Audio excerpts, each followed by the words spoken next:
Alright, what's up everybody? AdamOS here. NRE podcast number 5,642 and a third. That's right, it's a third because I said so.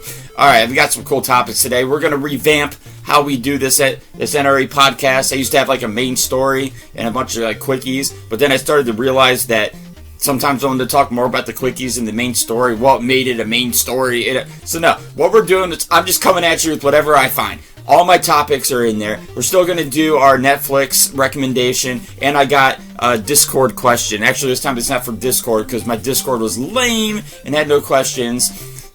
See you guys. So this one came from Facebook, but we're going to do it, right? So let's start it off. Ba-ba-da-ba. New Mortal Kombat 2021 trailer, baby. They're calling it Mortal Kombat 2021, but I'm pretty sure they're going to change the name. If not, that's really stupid. But they released a trailer for it, and it looks fantastic. Now, I've always been a fan of Mortal Kombat movies. A lot of people think they're cheesy. A lot of people thought the Super Mario World movie was cheesy. I liked it. I don't know, I like it. I like the games. I don't care if it's cheesy. I don't care if it sucks. I'm going to watch it. It's a movie about a video game that I like. Fuck yeah, man. Let's see you make movies. Anyways, this one, though, looks legit. Like, okay, so the first Mortal Kombat movie was awesome. Like, I thought that they picked good actors. The graphics were cheesy because it was old and it was low budget. This just looks like a better version of that movie. Not that it is the same movie. It's a totally different plot for the most part. But it just kind of gave me a feeling of that original movie. Holy shit, dude. This trailer blew my mind in that sense. Because it looks like they actually have the artistry and they have the money to make at least a decent movie. Okay? Now, Warner Brothers is making it, which was kind of weird. Anytime I hear WB, I kind of go, I know what you do with your TV shows. So, okay, but here's the timeline, right? In 2010, Warner Brothers Pictures acquired the franchise from Midway Games. So, they have the license for the characters, right? James Wan, this is the guy who made Saw and Insidious, was announced the producer in 5 years later in August 2015. So they had the idea for the movie. It took them 5 years to find the right guy to do it, I guess. I don't know. McQuaid, or however the hell you pronounce that guy's name, was hired as the director the next year in November of 2016. So now they've been working on it, and it should be in theaters this April 16th and on HBO Max soon after. So if you got HBO Max, cool for you. I'm going to go see this bitch in the theaters. I'll bring my mask. I'll bring aerosol spray. Be like, get over there. You know, okay. That was my stupid joke, I guess. It was on the spot, though, right? Aerosol, get over there, get it. I thought it was pretty good, man. Alright, so yeah, new Mortal Kombat, man. Fuck yeah, dude. I'm all about it. See, I'll see you in the theaters, right? So this next one I'm just throwing in there because I'm getting really sick of hearing about it. But like all these people opening Pokemon decks, there's a lot of them getting scammed. Have you seen this? Like they open their packs and there's totally different cards, or like they buy a box but it's just the box and inside of it is like, you know, DuckTales cards or something stupid from the 80s. And you know what? Piss on you, dude. That's what you fucking get. It's like, I hate when people just jump on trends. Like, you had all these big YouTubers just like all of a sudden making Pokemon card videos. I'm like, the fuck? And then, you know, the Paul brothers have to jump in and make a big ordeal about, oh, I spent $350,000 on a box. Why? You never gave a shit about these cards before, so you're only giving a shit about them now for the clout. So you know what? Two big middle fingers in the air to anyone who got scammed on Pokemon cards. You fucking deserve it because you weren't into it before.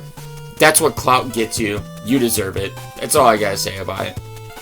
Okay, so there was a Nintendo Direct a little bit ago, and I guess it was just okay.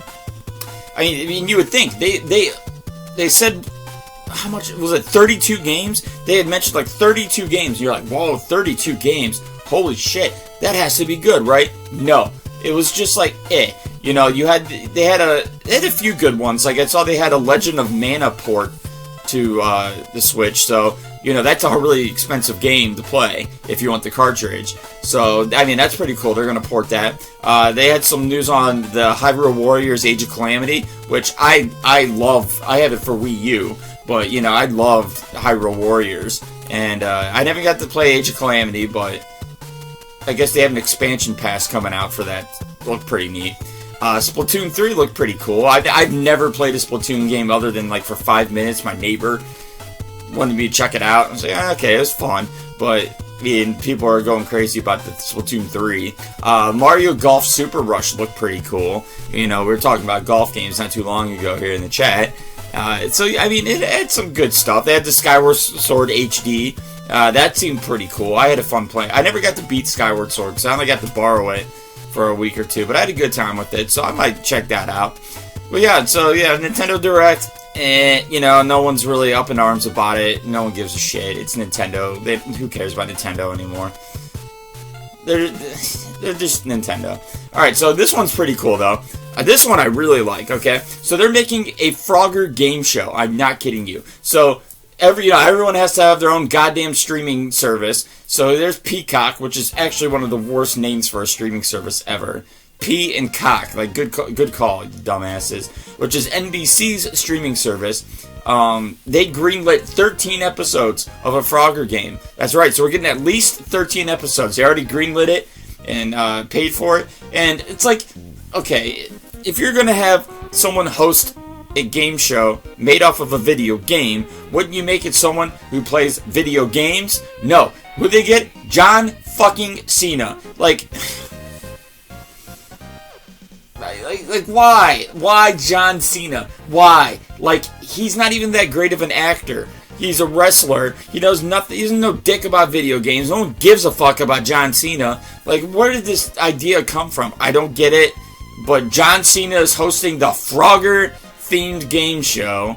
Like, oh my god. Okay, so there's a quote here from NBC. They said they describe it as a fierce and ridiculously fun competition in which contestants compete in 12 themed obstacle courses. That sounds kind of cool. So it's not the same one. It's like, you watch American Gladiators and you saw the same game. So this is cool.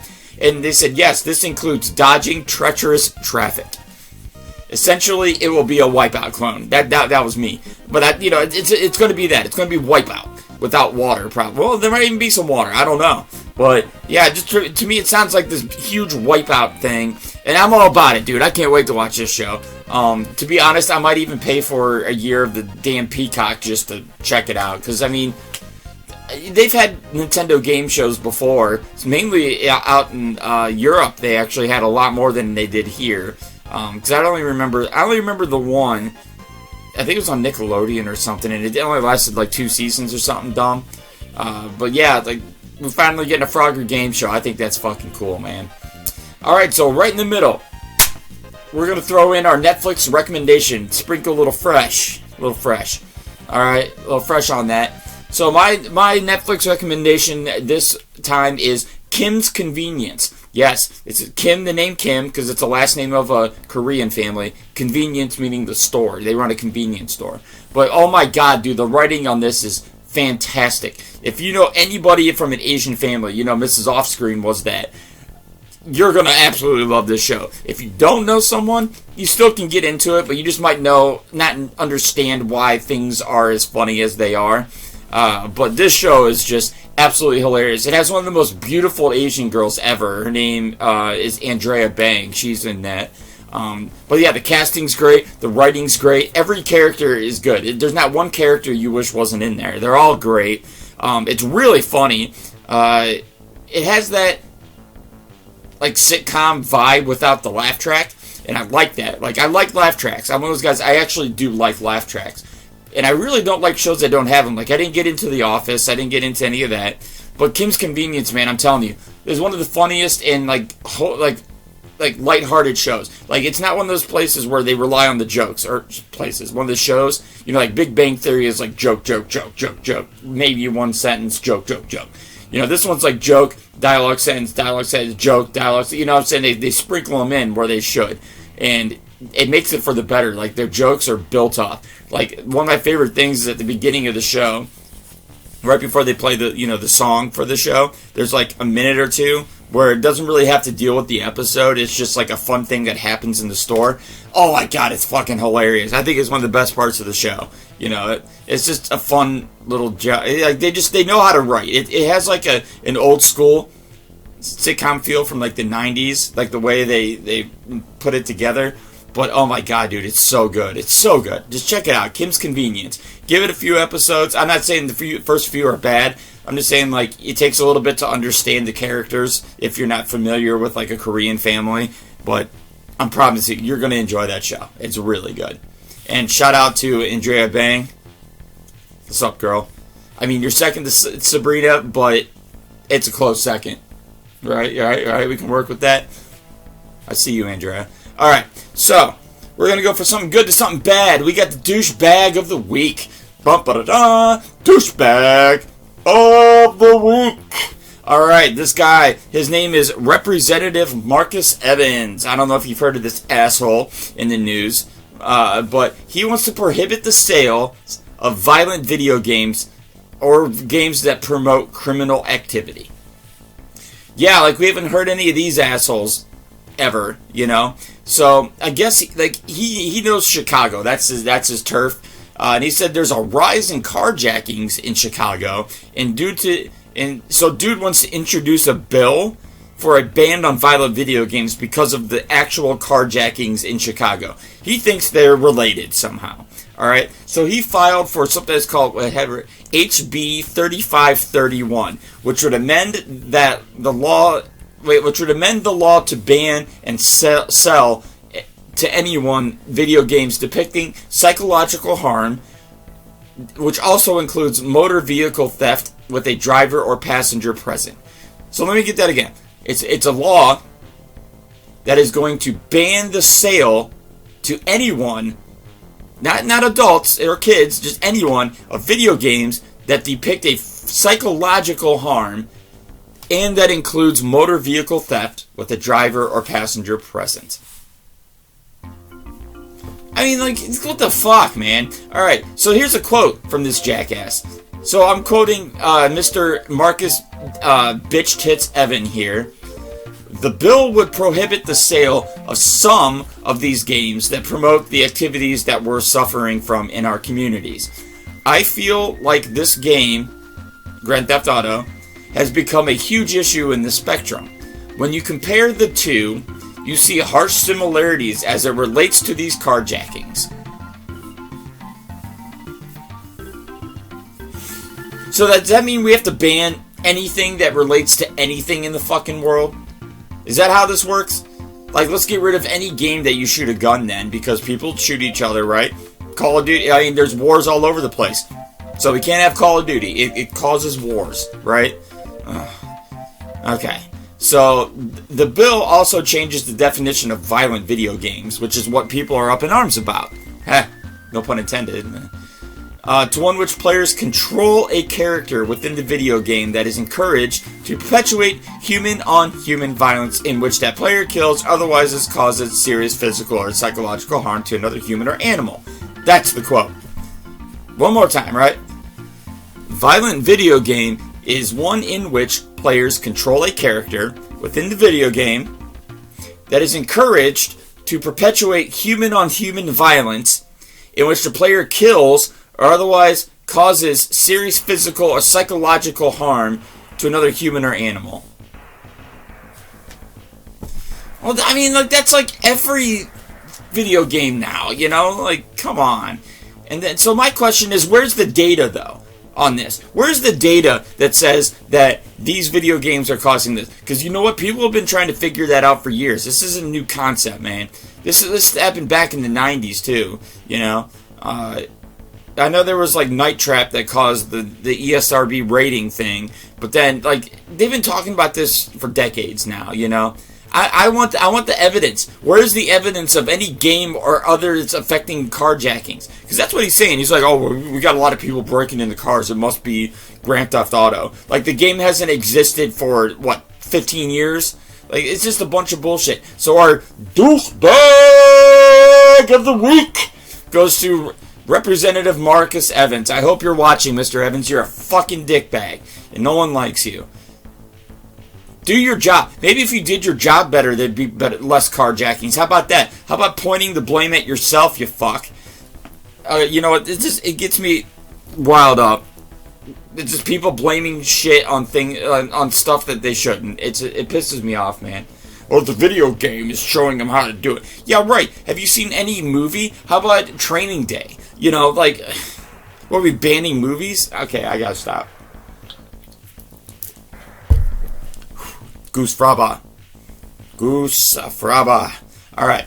So, Nintendo Switch. They came out with a Nintendo Switch Pro, right? They released some details, but, like, in complete Nintendo fashion, we know dick about it. So we know that it's a 7-inch OLED screen. I guess that's like a type made by Samsung. They had some deal with Samsung for this OLED screen. It's supposed to be, you know, brighter and better and all this shit. And it's 7 inches. I guess it'll be a little bit bigger. I guess the one right now is like 5.5 or something weird like that. So this will add an inch to it. Cool, right? All right.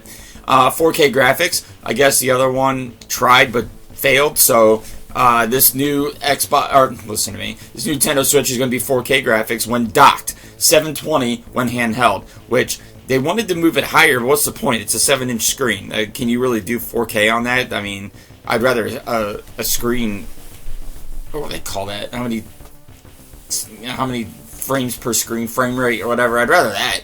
But, like, I guess this also has a better battery life. So, of course, Nintendo's like, here's what we're doing. Cool, right? Oh, but we're only going to tell you that it's a little bit bigger of a screen, the graphics are better when docked, and the battery will last a little longer. Yeah, well, what else do you got? Because shouldn't you just do that with every upgrade? Why would you upgrade a console and not do that? I mean, it's like updating a car and saying it's the same as last year models, but we changed the color of the paint. Like, you know, like, come on. Why are you selling me a new car then? If you're selling me a new console, come at me with something hard, Nintendo. You're already behind on everything else. Like, your online presence is fucking garbage, you know, playing games online. You know, you pretty much made a handheld console and tried to pawn it off as a console to us, which is bullshit.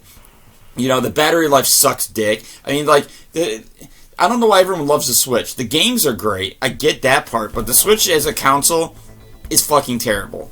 And they're like, oh, we're going to make a better one. And then they give us 3 things that they should have done to begin with. That should have been the original Switch. That should have been the original Switch. What are you doing, Nintendo? I swear they're the Third Reich of video games anymore. Fucking Nazis, dude. I hate Nintendo now. Even though I absolutely loved them in the 80s and 90s, still to this day. So we do on this channel, because they do what they're doing. Now they're just garbage. And this just proves it. This just proves it. Why? Who's going to buy this shit? Like, seriously, like, oh, I already bought a Switch, but now I'm going to buy another one just so I can have a 7-inch screen and the battery lasts another half an hour? Go fuck yourself, Nintendo. Like, what are you doing, dude? Make an actual console that's worth having. Like, I don't know. Ever since the DS, they've gone downhill. So, moving on to Xbox. So, because this one's a crazy story, okay? So, Xbox now owns Bethesda. Yeah, like the Bethesda. It's official. The SEC, which stands for the Security Exchange Commission, they kind of like are the judge and jury on like what big amounts of money are used to obtain like companies and shit. They approved the deal between Microsoft and Bethesda. You know, a lot of people are asking, well, what about the games, you know? Are these games, I mean, are they going to be redundant? There's going to be new people, you know, working for them, all this shit? You know, like, some of the games that came up was like Elder Scrolls, Fallout, Doom, Evil Within, you know. Are they going to be Xbox exclusive now? That's the big thing that everyone's worried about. And, it's still up in the air. There's a lot of, like, if you go to the Bethesda website, Tom Howard, is that his name? Todd Howard. He's like a director and producer of Bethesda, and then Pete Hines, the senior vice P or VP. They both released this like huge statement. It's like, I'm not going to go into it. They're like paragraphs, right? But it's all about the buyout. So if you're really into it, go to the Bethesda website. They got all sorts of shit for you to read. But essentially, they're just saying, hey, we work for Microsoft now. So, you know, it costs, the total cost, get this, $7.5 billion. Billion. Billion dollars. $7.5 billion. The record is, this is the record largest sum ever paid to a game publisher or developer. Huge amount of money, right? So yeah, so what's the deal? I want to know. You hear me, Bethesda or Microsoft? Excuse me, Xbone here. Are you guys going to then take all our Bethesda games and only put them on Xbox, like the dicks that Xbox is? Because I see it happening. They did it with fucking Halo. They did it with 99 Nights. I can just go on. Like they just took all these games and go, no, we're buying you out, and you're only going to put it on Xbox. So why wouldn't they do this? They just spent $7.5 billion. Of course they're going to do it. I'm calling it right now. They're doing it. So, there it is. Xbox owns Bethesda. Yay. I mean, I wasn't a big Bethesda fan anyway. I mean, they had some decent games, I guess, but I thought they were a shit company anyway. Alright, so, last thing, before I get to it, I want to say a shout out to everybody. I like to do this every once in a while. Shout out to everybody who supports my channel. I know we are a small race, but we prevail. There's not a lot, but I love all of you guys. That's why I keep doing this. Because really, to everyone else, I'm wasting my time for the 5 people that watch this, but that's the reason I'm doing this. So, you know who you are. You guys are, as I call you, the chat champions. I love you guys. I just want to throw a shout out to you. So, my last little story, it's just a tiny one, is, get this, there's a new Teenage Mutant Ninja Turtles game coming out. Yes, it's called Shredder's Revenge. Dude, yeah, the trailer is fucking amazing. So their whole idea was to bring back that old arcade feeling, from, well, what would be the second and third game on the Nintendo, and then more in the style of Turtles in Time. Like, even the website says, in lieu of the Turtles in Time games. So, they don't know when it's coming out yet. They say it's coming to Steam, actual Steam, and then consoles. They just say consoles. So, I don't know. There's no release date. All we know is that it is going to be 4 players, which is awesome. The developer is some guys called Dotemu or something, Dotemu. All I know is they did Windjammers, which is really badass. So, and then they did like a few other games, but I don't know them. But I know Windjammers. Windjammers is sweet. Benny, I want my rematch. But yeah, so this looks awesome. It looks awesome. It looks just like it should. We finally got our sequel to Turtles in Time. Now, I know you're going to say Hyperstone Heist. That's not a sequel. It's just another game. So fine, pick one. Turtles in Time, Hyperstone Heist, doesn't matter. Shut the fuck up. It's another sequel to those games. And it looks fantastic. It's a little bit cartoony, like the one turtle runs like he's doing the Bernie or something. I think they went a little too far in that regard, but the gameplay is solid. It looks good. I love the trailer. It's giving me high hopes. You best believe that will go down on this channel. The day that thing comes out, if I forget, the next day, but soon after that game comes out, we will be playing it on my channel. So, as I always do, links below, baby. We got Twitter, for those who want to know exactly when I'm streaming. We got YouTube, which is like my DVR, plus added extra bonus and random videos and edits and all this fun.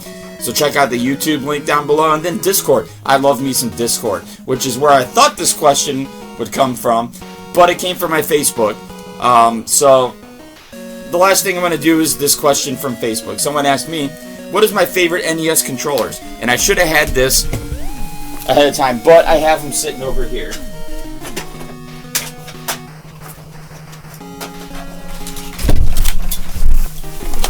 So here's some of my favorite, and I have some more, but like these are a few of my favorites. So first off, this one here. Let me get it undone here.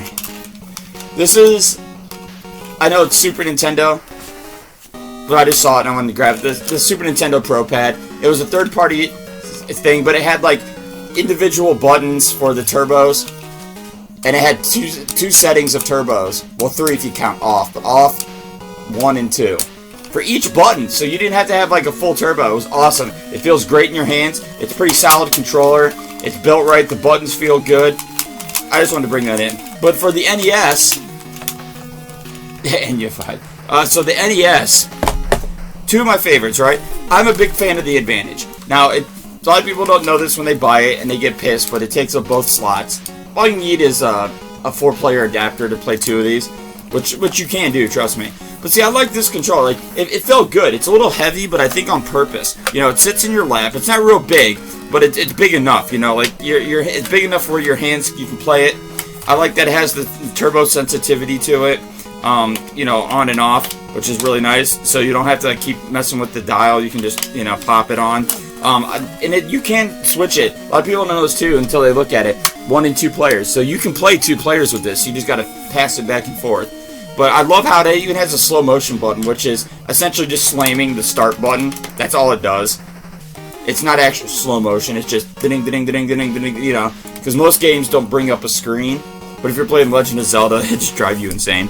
But I do like it. It's fun. The stick's always really good. The big buttons work real nice. It's always been really sensitive in its control. You know, it doesn't like drop inputs and stuff. They made a solid controller, man. I like them. I got 2 of them, and I hook them up so we play 2 players on them. It's a good time, man. I like this. The Advantage. I really like that one. And then here's one that a lot of people don't know about.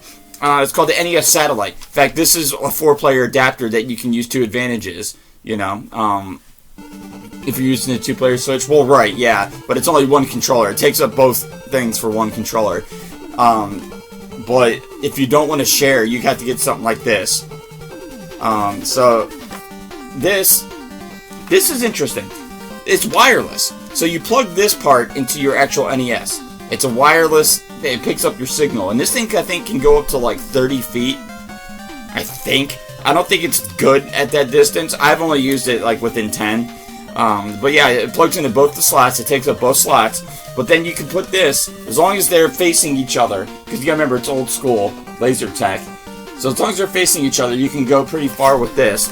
And you can use it for the wireless capabilities, but it has like a power part, and it even has a controller gun switch, which I think it's cool. The control gun switch is really cool. The turbo has the turbo buttons, like if you want to turn them on and off, which is nice. So it gives any controller a turbo function, which is pretty cool. I don't think it turbos the gun though. I'd have to retry it because I forget exactly. But yeah, the only problem with this bad boy, and I don't have them in there because that's where they explode, 6 C batteries. So it'll really fuck you on the C batteries. But it's just really neat. It's a wireless controller that has turbo functions, and it's fun, man. I like it. I like the NES Satellite. They're not incredibly hard to find, and they're not expensive when you do. But it's hard to find one that actually works. That's the problem. This one does work, actually. Well, last time I tried it, it did. But that's what I said about my OG Game Boy. And when I tried to fire it up for the printer, I have the little Game Boy printer, it didn't work. So I don't know what happened. But yeah, NES Satellite and the NES Advantage. I would say those are 2 of my favorites. There's so much out there. Like, I like the Quick Shot. I have the Quick Shot downstairs. That one has the suction cups, and it's awesome for games like Captain Skyhawk and shit. But I didn't feel like going in the basement and getting it. So there it is. There's our podcast, folks. NRE podcast number something. Do that like, subscribe, follow thing. I know you know how to do that. I just don't see enough of you doing it. So do it! No, okay. But anyways, I'm AdamOS. Until next podcast, guys. Peace.